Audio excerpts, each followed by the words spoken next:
Hello, everybody, and welcome to the LFC Transfer Room with myself, Louis Fell. Match reaction to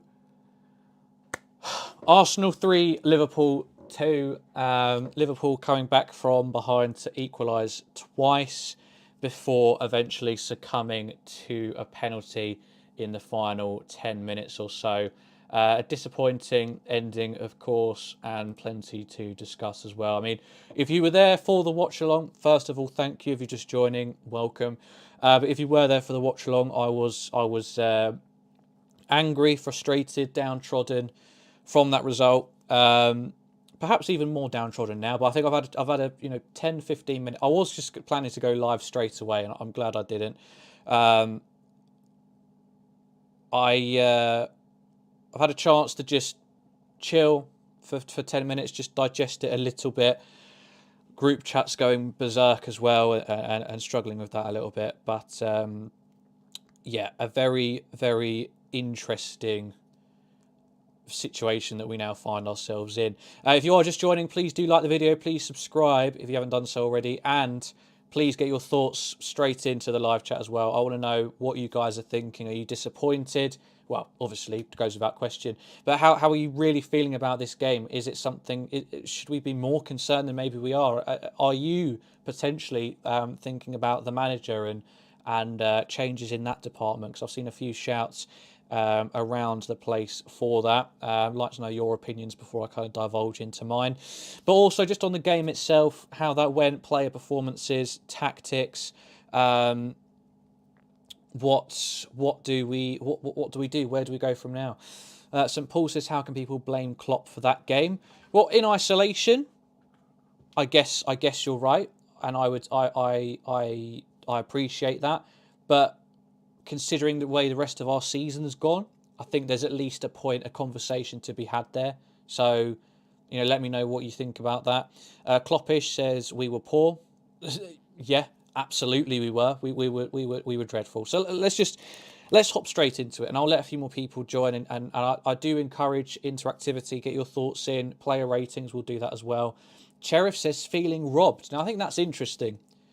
That's interesting, and I probably feel the same way as you. But we have to face the facts that for most of that game we were absolutely abysmal, weren't we?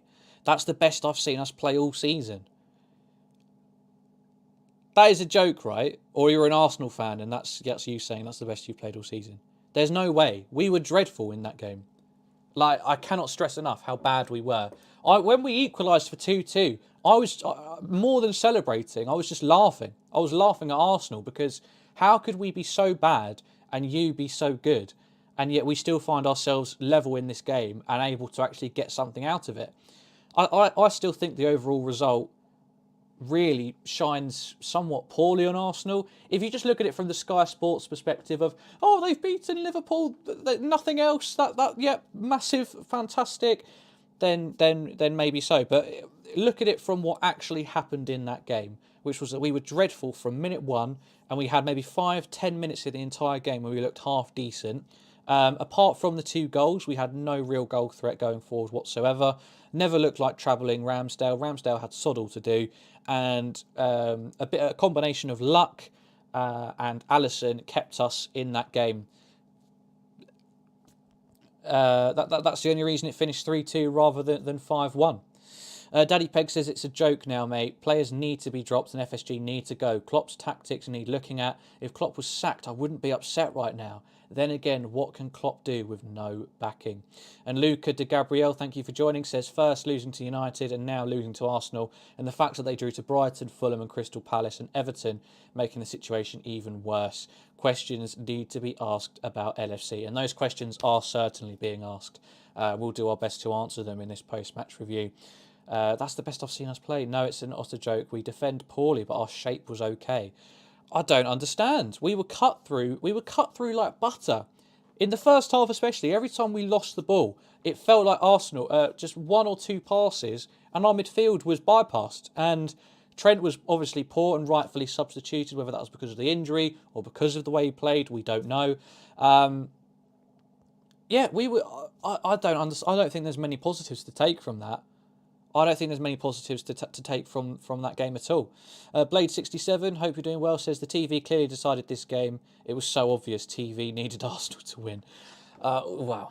I mean, we all like to say that in the heat of the moment, but you know, we're not going to get anywhere if we just sit here saying it's a conspiracy against Liverpool, are we?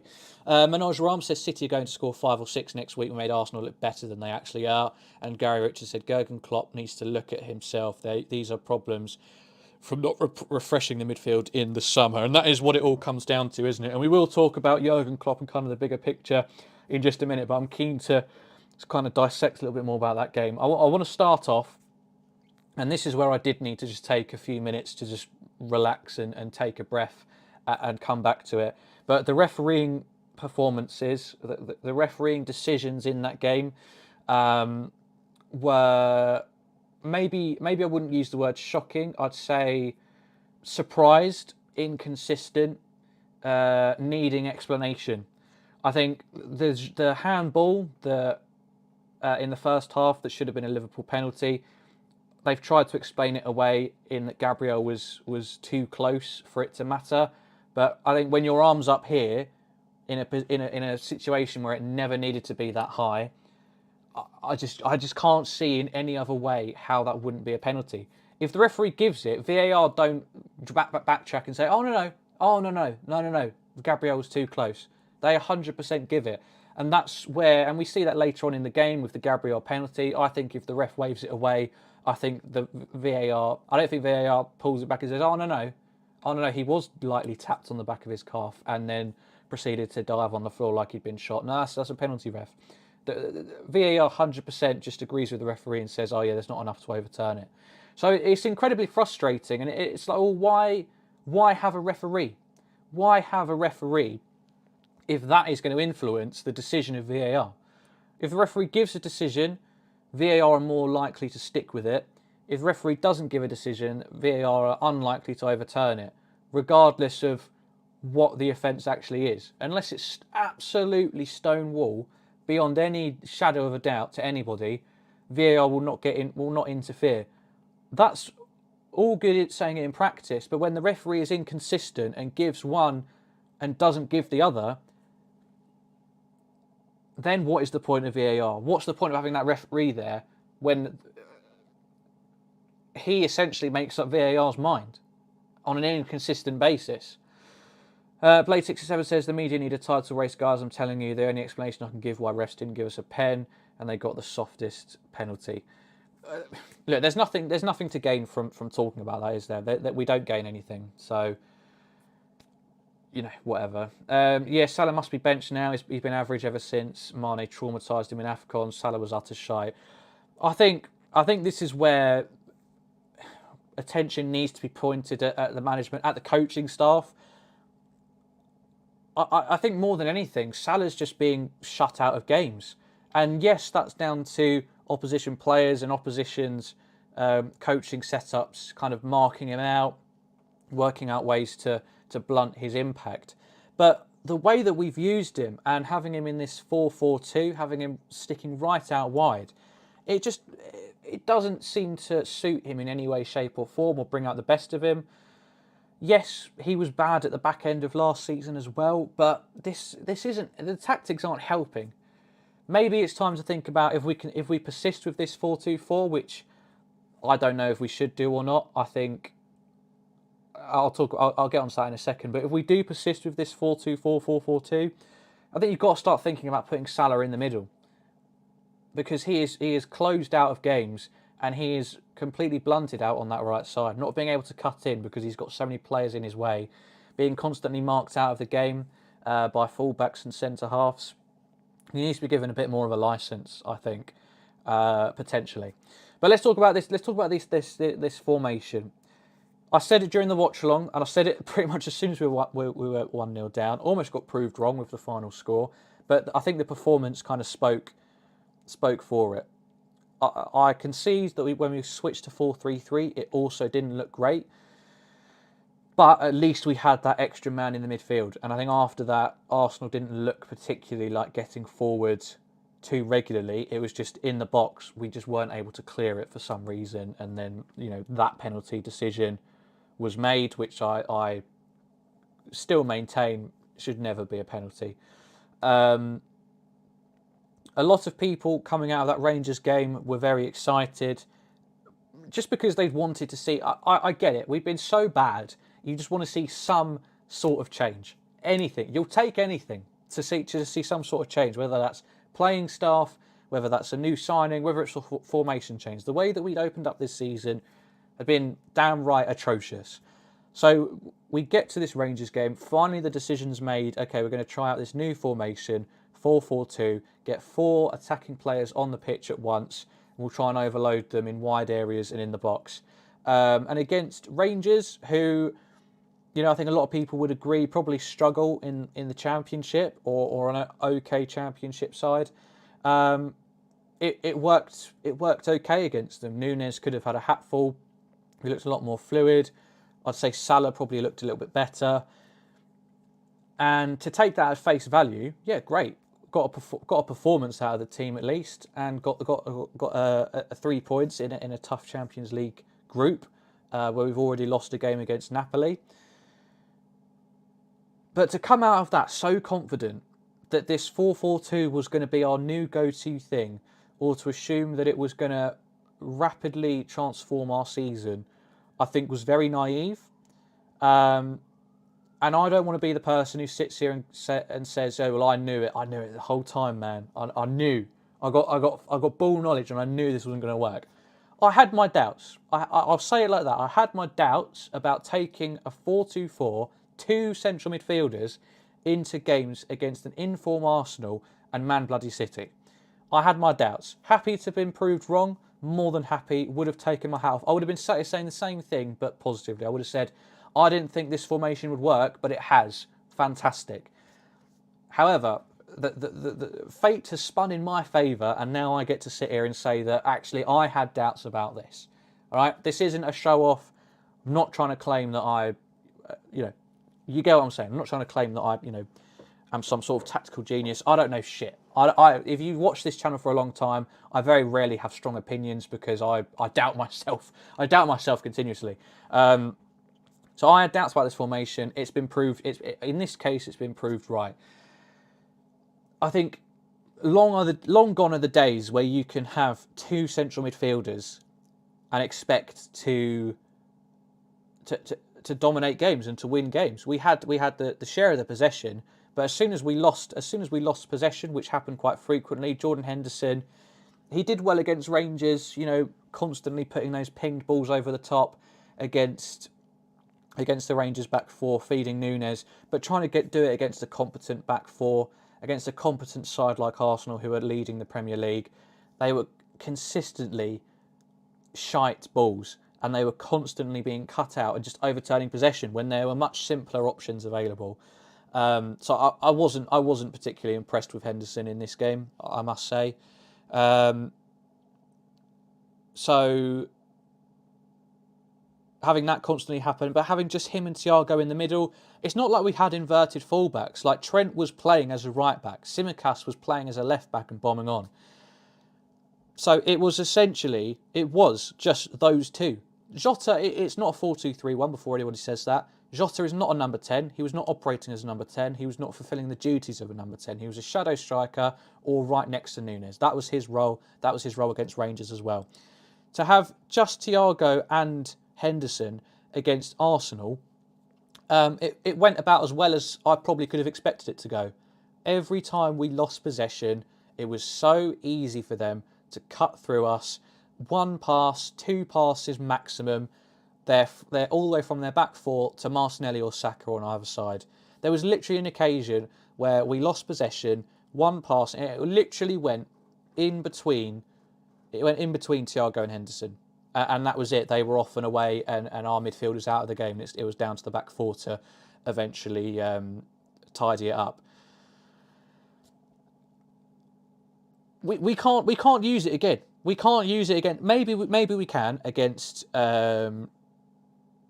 against a Fulham, against an Everton, but we cannot go into next week. Maybe we can use it against Rangers as well. On have we got them again on Tuesday or Wednesday? On Wednesday, we cannot go up against Manchester City with their midfield and play two central midfielders. There's just no way. We have to go back to 4-3-3 or try and whip something out.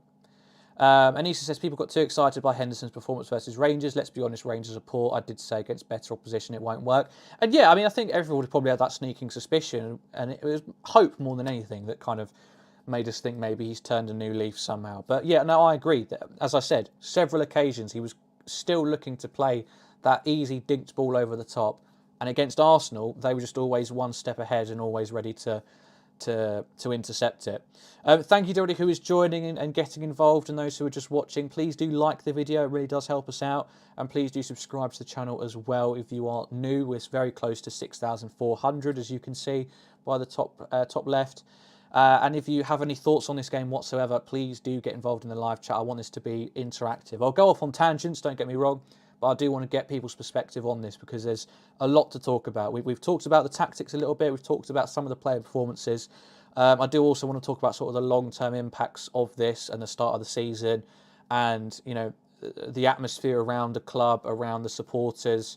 It's gathering pace. This whole talk about this being Klopp's last season, and potentially a bit of a Klopp out movement growing. Not saying that that's any of us or me or you, but the noises get louder with every bad result, and this wasn't just a bad result, it was a bad performance.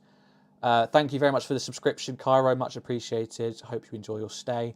Was Henderson playing right wing at some point? I thought I was going to cry. Yeah, he was. He was towards the end of the game, I think. We're not even using Núñez. He's out and out striker, but we do not do him justice. We just haven't figured out the right way to get it into him enough. I don't know. And Lipok says we don't look hungry anymore. Anissa says, Louis, have a gut feeling Klopp will walk at the end of the season. Well, I think a lot of people are gathering that gut feeling. And it would be sad. It would be very sad. And in my opinion, it would leave some kind of tarnish. It would tarnish somehow what he's done. Maybe not in our eyes, but in the global footballing world's eyes. Things got difficult, so then he left. That's kind of what the story would be. And Everton have gone 1-0 up against Man United. We'll take that. We'll take some good news. Although depending on who you want to win more, Everton or who you want to lose more, Everton or Manchester United. No, so getting back to the performance and the players, we were lucky. We were lucky to be in that game for as long as we were. But at the same time, the referee played a big impact. Let's go through some more we'll do player ratings now. So get your player ratings in as well. We'll start with Alisson, and we'll move from we'll start from left to right, and we'll include substitutes as we go. So starting with Alisson, I think, and this is me being an armchair fan judging too harshly, but I'm disappointed with the penalty. I don't know what it was about the way that he went for it. But I think he should have get there. It wasn't in the bottom corner. It wasn't pinpoint in the corner. And I don't know if he just needs to go a little bit earlier, but then that opens up the other side, which Saka could have easily seen and put it in there. Or if his technique just wasn't there. But in my heart of hearts, I feel like he should have done better, and he should have maybe got a hand on it. I don't know. I think I'm wrong there. But apart from that, he kept us in the game, so I can't complain. It'll be a 7. It'll be a 7 for Alisson, and I imagine that's probably going to be one of the highest scores. He was my player of the season last year, despite Salah's performances and Salah's goal ratios, and at the moment he's probably up there again for me. He's had to pick the ball out of his net a lot of times this season, but the amount of times he keeps us in games, the amount of times he darts off his line and makes those saves. For me, it's a 7. Sort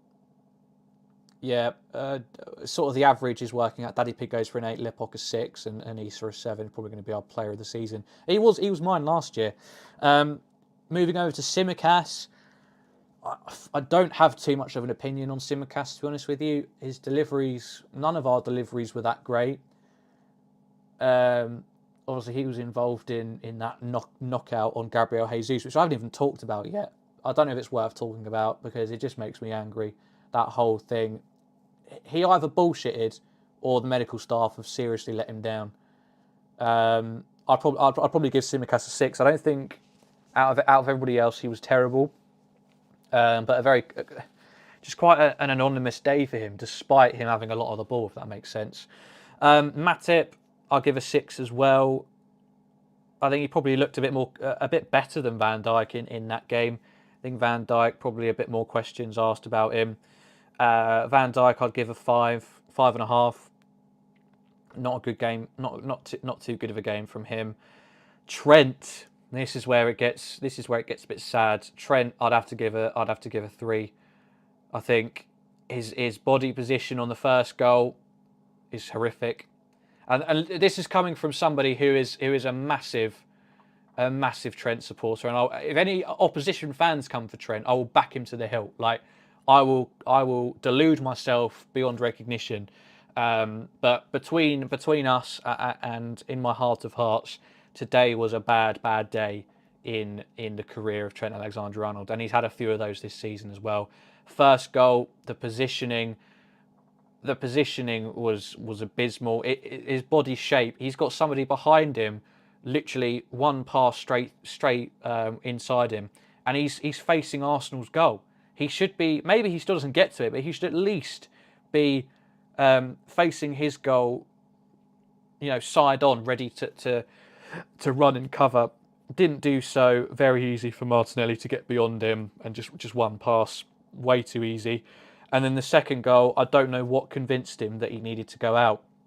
He's got Gabriel Jesus behind him or next to him, and Martinelli is being pushed to the byline by Henderson, which is good. Henderson, people were quick to blame Henderson for the goal alongside Trent, but I don't know what you expect Henderson to do. He did his job. He was pushing Martinelli towards the byline. Maybe he still gets a cross in, but if Trent stays where he is, he's on the near post, he clears that. So I don't know what convinces him to run over and try and support. To add to that, when Martinelli cuts in, Trent and Henderson both go the same way. Henderson has every right to, because he's been tracking him, but Trent makes no effort to kind of read the situation, cover another angle. He just ball watches. He just follows the ball, and then just like that, one quick turn by Martinelli, and two of our players are out of the game. And he's got an unmarked cross to the back post, and Saka's there to tap it in, which I imagine doesn't look favourably on the likes of Tsimikas either. So it is a 3 for Trent, and I think regardless of the injury, he still had to be pulled off. It was a really bad half for Trent, and that makes me sad. And I don't know how. I don't know what happens. I hope he finds a way to bounce back. Maybe some time off the pitch, like some genuine time off the pitch. Not sub him now, bring him on again at half time against Rangers. Like genuinely give him what Rangers off. Maybe as a punishment. Maybe it won't do us any good, but maybe keep him away from the Man City game as well. Because at this rate, he will get battered. He'll be buried against Man City at this rate. I don't think there's any good that can come from playing Trent unless something miraculously changes and a lot of luck goes our way. But from this season, that's not what's going to happen. So a 3 for Trent. Substitute Gomez. I want to say a 5 because Martinelli got the better of him pretty consistently as well. I think it was a tough game for Joe Gomez to have to try and come on and help with. Maybe it should be a 4. I'll leave that up to you guys. Joe Gomez, I'm giving a 5, sorry. Moving on to that midfield 2. I mean, Thiago gave away the penalty. I don't think it was a penalty, but it was clumsy. Gave away a few free kicks as well. I'll probably give him a middle ground 5. Henderson, probably a 4. I know I'm way off with these. I'm just popping these out of my head. I think Henderson a 4 because he was consistently trying to... No, Henderson and Thiago a 5. Henderson was not good, but he continuously tried to play that ball over the top, and it just wasn't working. It was breaking up our play. And I think it was a tough ask for him and Thiago to manage the midfield all by themselves, and Arsenal exploited it quite well. Fabinho, when he came on, gave away a free kick straight away, which could have put him in the books. I think that's a 5 as well. Didn't do much to impress me. Harvey Elliott, nothing worth saying, didn't have long enough on the pitch. Jota, 7, one of our better players again, up there with Ali. Got the assist for the first goal, looked relatively dangerous when he could get on it. But again, Arsenal just defended quite well. Salah probably a 4 or 5. Again, very isolated, not able to have much of an impact on the game. Who else is there? Núñez, give him a 6, got his goal. Thought that might help him to push on, but the team around him just weren't doing him much of a service. Bloody fly. His team around him just weren't doing him much of a service, and he struggled to really get involved beyond straying offside a few times and just hoping that a long ball over the top would beat the defensive line. So a 7 for Jota.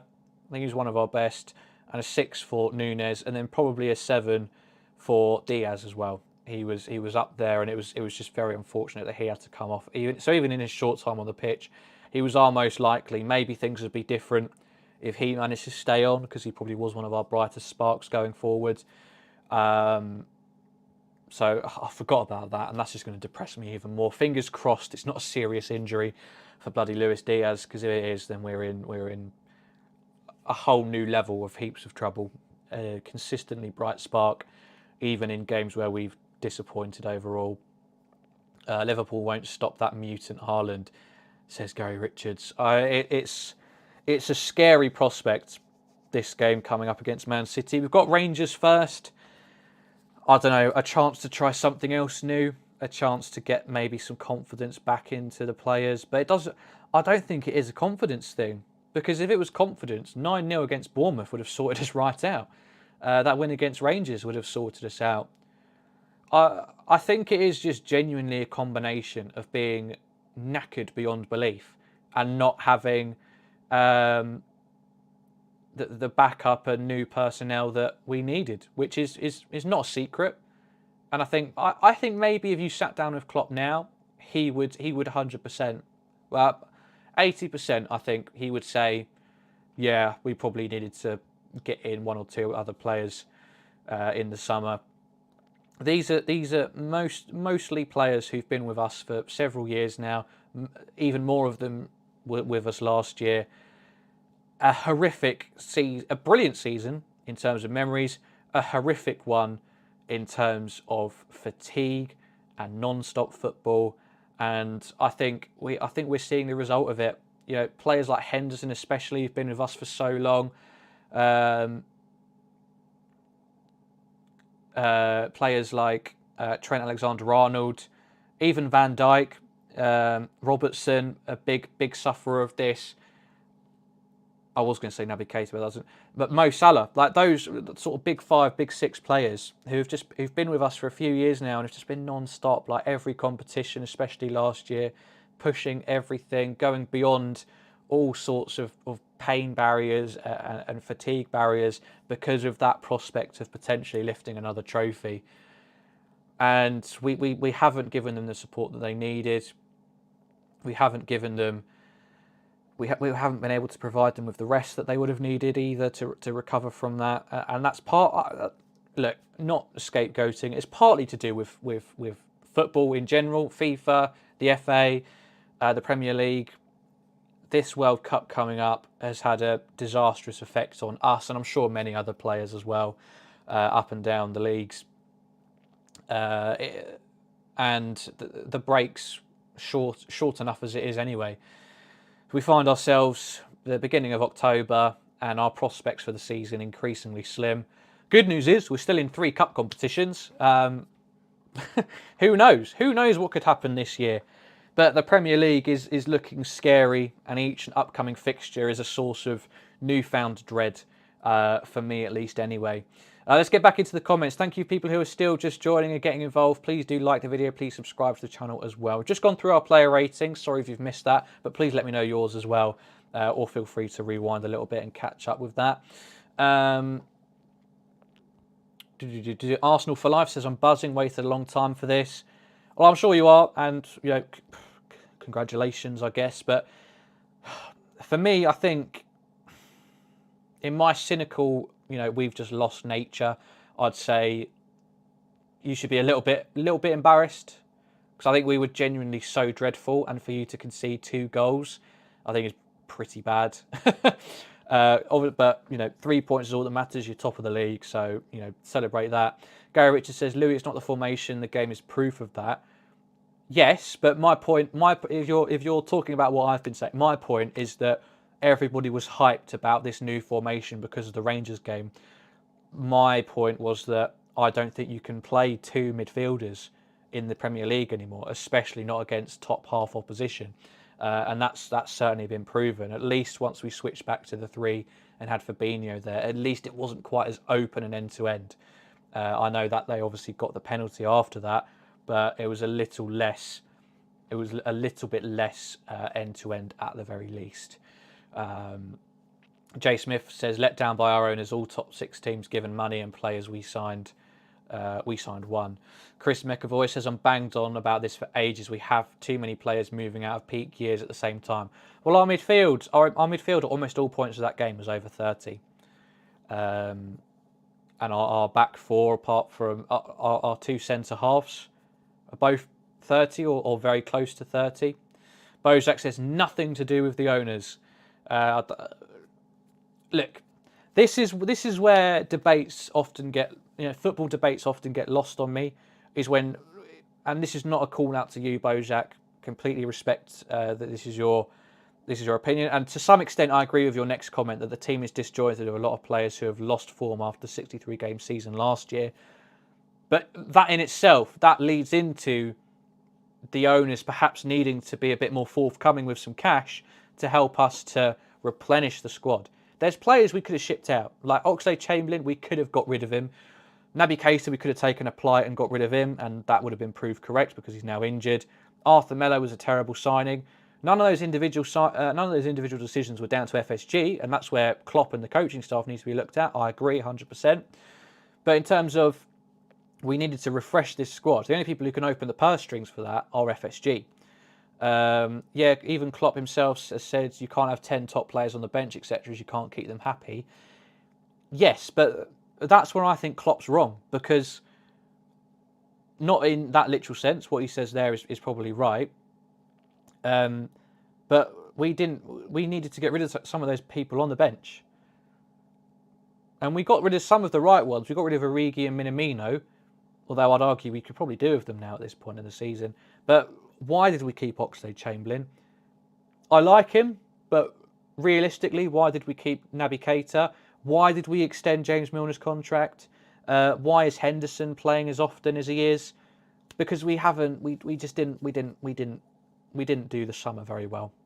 And that is a combination. It's a combination of FSG not opening the purse strings, Klopp being stubborn when it comes to players, the recruitment team, who decided Arthur Melo was a good alternative, I don't know. And no, I think it's between those 3. So I don't know. Are we missing Michael Edwards that much? Perhaps. Henderson's been one of the best performers for over the last 6-7 years. He'd be nuts to sell him. I didn't say sell him, but I said, should he be playing as much as he is? And I'd say no. No, he shouldn't. His blind loyalty is just daft. Naby, Ox, Milner, Adrian. It's a joke for me. Look, this is where I think we need to be very careful. As I was saying before, I kind of went back on myself. Football debates get lost on me because everyone's always too keen to 100% back one opinion. So, like, as an example, and I don't mean to call you out, and this is not about you, Bozak, but to say this has nothing to do with the owners, like an absolute statement. There's no way. There's no way it's got nothing to do with them. No, it's not 100% them, but it's got nothing to do with them either. The same way that it's not got nothing to do with Klopp. It's obviously something to do with Klopp, but I wouldn't blame this entirely at Klopp's feet either. The players have got to take responsibility, his coaching staff around him, and FSG have to take responsibility 100% for that. So, as I said, football debates get lost on me because of this whole like absolutist opinion. Like nobody, this is where I'm very middle of the road, I feel like, and I'm more interested in kind of exploring all aspects of an argument and looking at the context of things, because nothing is ever black and white. And yes, football is very much a results business. You either win or you don't. But beyond that, it's an incredibly complex machine, and one that's not always easy to lay the blame at. Secondly, at the end of the day, we don't know anything that goes on within that club. So for anyone ever to assume that a manager's lost a dressing room is just hearsay. Unless all the players come out and say it, or the manager says, I lost the dressing room, that is forever hearsay. So, Ole Gunnar Solskjaer at Man United. I think the players loved Ole Gunnar Solskjaer. I don't think I don't think that he'd ever lost the dressing room. But some people would say that. We don't know anything. So there's an ongoing debate around this whole FSG thing, which is, well, is it FSG not offering the money, or is it actually Klopp rejecting all these players? Now, I think there's good evidence to suggest it's either or. Perhaps it's a mixture, but to sit there and take the standpoint on a matter of hearsay, I think is dangerous. To sit there and be so confident that that it's Jurgen Klopp 100%. He's being offered all these players. FSG, Julian Ward are off. They've got this shortlist. They're like, who do you want? Just take your pick. And he sat there going, and you believe that he sat there going, nope. It's I don't want any of them. I want to wait for Bellingham next year, even though he'll be £50 million more expensive, and we probably won't be able to afford him. That's what I believe. I'm sticking to my guns. And then the other side is that FSG are just not offering the money, and we always have to be in a net spend positive. Chris McAvoy says 7 years. That's the common denominator. He's not spent. He's never asked. But see that you don't know. He's never asked. You don't know that. He comes out and gives a front. He comes out and gives a front to the media by saying, oh yeah, we don't need any players. But you don't know that that's what he genuinely feels like, because then towards the end he came out saying, oh, I don't make the decisions. Kind of emphasising that maybe FSG have a part in the decision making. Sorry, I'm getting very interactive now. Bojack, they dropped the 80 million, but we made most of it back again. So is that FSG saying, yes, you can spend 80 million, but we expect 70 million of it back in returns on sales, and that's all you're getting? Maybe FSG are operating us more or less on a buy to sell basis, because that's what our net spend would suggest for most parts of it. This is what I mean. So if I say something that goes against your opinion, don't assume that I'm automatically the opposite. I'm just trying to bring everything kind of back to the middle a little bit, in that there's always a middle ground. What's the point of making it back when you bought an £80 million white elephant? Well, that's besides the point. You're saying we spent 80 million and FSG gave us that. I'm just reminding you that we then made most of it back on player sales. So did FSG really give us 80 million or let us spend 80 million is the question. I get that, and we need to look at previous. Did he spend big at Dortmund? Yes or no? Good example. Dortmund are another club who don't particularly spend big. They buy small and then sell big. So that's not the best example either. This is not me saying that you are wrong. Don't take it that way. I'm just saying you cannot, you can't just guess and assign a blame to whoever you want or what you think, because most things that you've got to use as evidence are hearsay. We do not know the internal conversations within clubs. We do not know the relationships between managers and boards, etc.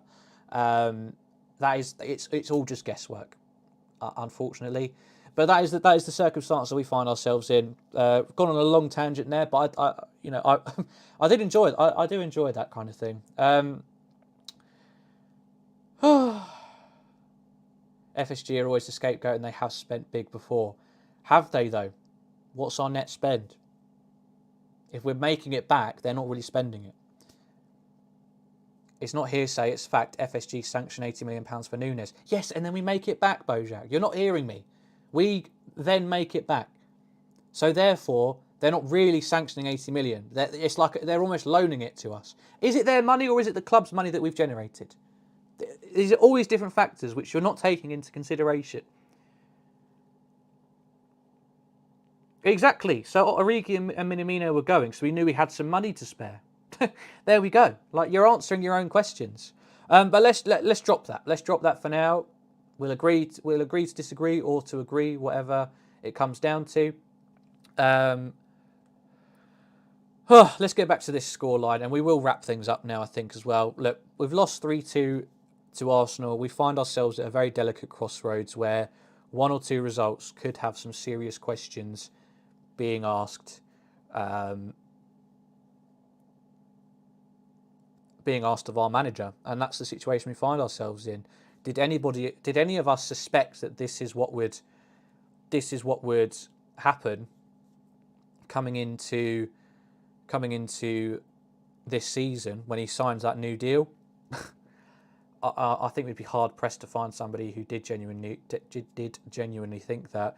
But now, if we cock up against Rangers away from home, and that's a big possibility. They'll want to fight back for this. Liverpool will be low on confidence again. If Haaland gets a hold of our back line with the way they've been playing, we're in serious trouble. And maybe this is blind loyalty on my behalf, but I just don't know where we'd go if it became a case of we have to replace Jurgen Klopp. I know nobody's bigger than the club, but if you're ever going to come close to something like it, I think you'd say Jurgen Klopp was probably the man. To me, anybody beyond Pep Guardiola, maybe Hansi Flick, but I think he's probably at a point in his career where he would prefer to stick it out with Germany and see what he can do there. I don't think there's many people who could come in and beyond maybe a season or two of a buzz and a bit of joy could continue building something.